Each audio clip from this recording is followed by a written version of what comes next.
Everyone, and welcome to another installment of Economics with Tully. This is Tom Simmons, coming to you from Montreal, Quebec. And this is the first of 3 videos that I'll be producing on the subject of international trade. And today, I just want to give an overview as to the theories of free trade and why free trade is so important in the marketplace, and why the vast majority of economists favor free trade between nations. Free, unfettered trade, movement of resources, capital, labor, and products across international borders.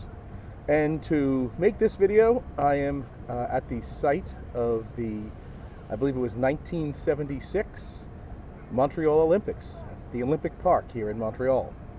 And behind me, you see Stade Saputo, the Saputo Stadium, which is currently the home to the Montreal Impact, which is my favorite sports team. And for those of you interested in the subject of international trade, it's probably one of the best examples I can give you of products, goods, labor, crossing international boundaries, not only with the Olympics, but with sports leagues in general. The number of players that move from one country to another to play for a team, the number of visitors who come to see these exhibitions, the production of gear, of sporting gear, of sportswear, the hotel industry, the tourism industry. All of this is big business, and it's all international in scope.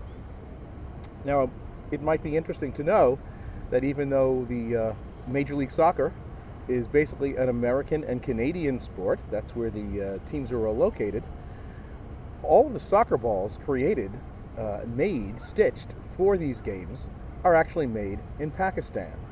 The shirt that I'm wearing, as a Montreal Impact fan, was made in Honduras. Even in the United States, every single baseball used in Major League Baseball, which is the American pastime, is made in Costa Rica, not in the U.S. And so this, I felt, was a good example as to what happens when we permit the movement of goods and labor and products across international boundaries. The easiest way to think of international trade is to think of it on a very personal level in your life. I suppose many of you, if you wanted to, could make your own clothes. You could learn how to, I don't know, grow cotton or raise sheep and harvest the fiber and then prepare it for making into clothes and then knit it or sew it yourself.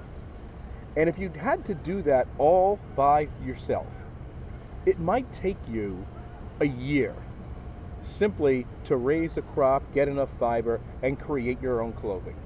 So most of you do not do that. What you do is you do what you do best. And that might be working in a warehouse, it might be teaching, it might be working in a finance office. But the point is, you do what you do best. And then you use the profit you make, which is your wages, to purchase the goods and services that others make more efficiently. You do this on a daily basis every single day. Whether it's buying a car, which may have been imported from Japan or Korea or Germany or somewhere else. You drink your morning coffee that was grown in Guatemala or Ethiopia or Kenya. You make it in your coffee maker, which was probably made in Germany. You put on your clothes in the morning, most of which at this point is made overseas as well. And you go through your day, and all day long you are coming into contact with goods and services that were made somewhere else. So just as you do what you do best and trade for the things that you're not efficient at making, so do nations do what they do best and then trade for the goods and services that they do not do as well. And there's a few theories of international trade that I'll discuss 2 in particular in this video that explain this process. And the first is called comparative advantage. It's very easy, I think, to understand that not every nation can produce every good. Even though very often we'll hear political figures say that we should do everything ourselves. Why do we import from abroad? Let's just make it all ourselves. Well, let's take the example of Italy and Guatemala. Italy produces much of the world's olive oil, along with Spain and Greece. And they do it because they grow olive trees very well. The climate is such that you can grow olive trees in those countries, and they have the facilities and the infrastructure and the labor skills to be able to make olive oil in massive quantities. Now, in Guatemala, they can't grow olive trees simply because of the climate there. Their resources are different. Their capabilities are different. So Guatemala produces a ton of coffee. And when each nation does what it does best and then trades, we end up with more of the good. And when there's more of the good, it means more nations and more people can benefit from it, and they can obtain it at a lower price because it's less costly to get the good from a place where it's more efficient to make it. So Guatemala produces coffee, Italy produces olive oil, and these countries trade with each other so that Guatemalans can have access to olive oil and so that Italians can have access to coffee. It's really a very simple concept. Imagine if each of these countries tried to produce all of their goods by themselves. It really wouldn't work very well. Imagine trying to grow corn in Saudi Arabia, where so much of the soil is merely sand, where there's very little fresh water, where there's very little access to fresh manure that corn needs a lot of. And so what happens? We grow corn in Iowa, they pump oil in Saudi Arabia, and we trade. If the Saudis, let's say, had to grow all their own corn and make all their own corn oil, the amount of effort and expense it would take to amend the soil, to desalinate the water, to create a climate that would be better for corn than the desert climate they currently have, the expense would be absolutely enormous. It would really be a waste of their resources. So we do what we do best, and we trade for it, for what we can't make ourselves. The result, as I said, is more goods, more inexpensive goods, made available to more people, and it raises the standards of living in all nations that are involved. A good example of what happens when you don't trade is to take the Korean Peninsula. North and South Korea basically occupy the same small landmass. They have access to the same natural resources. They basically have the same culture. South Korea is one of the world's largest trading partners for Europe, for the US, for Australia, and they're one of the world's biggest economic powerhouses. On the other hand, North Korea refuses to trade with the international world. They try and do everything within their own nation.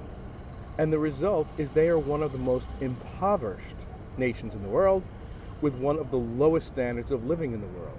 And yet, these two nations are side by side in basically the same geographic location.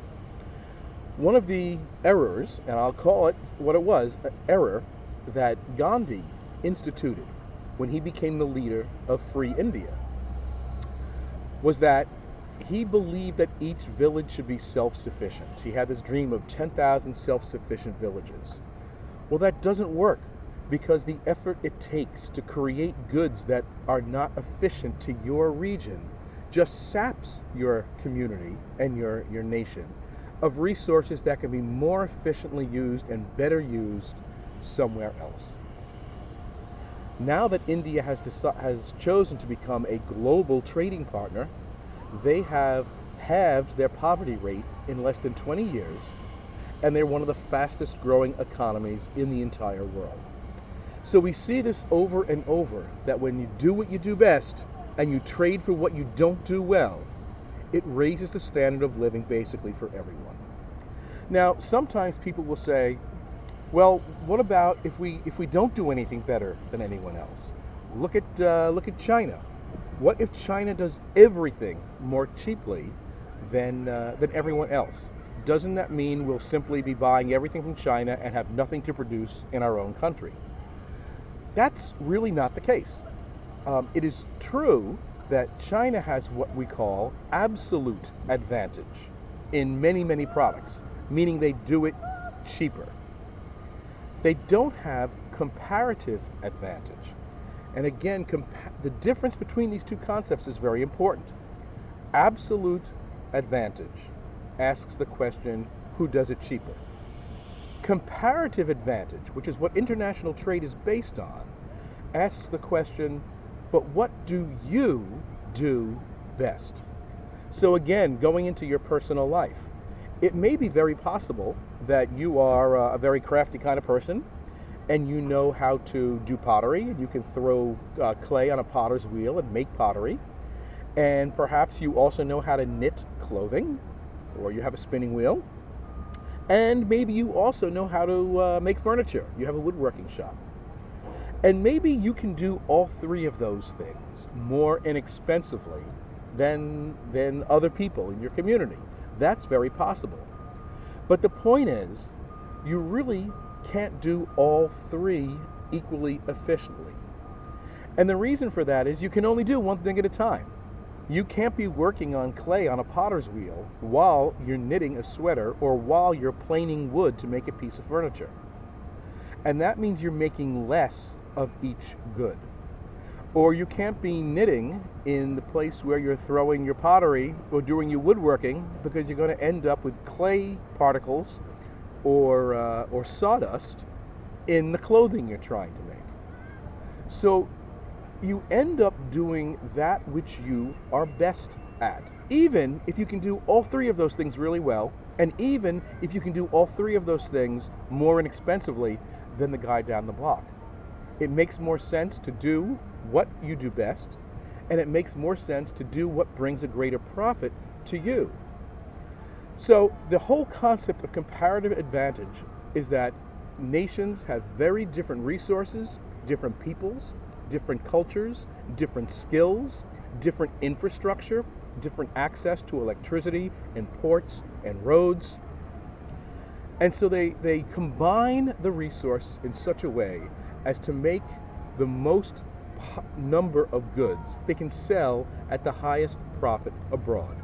And then we trade. That's the concept of comparative advantage. A similar and related concept is the concept of the export-import equilibrium.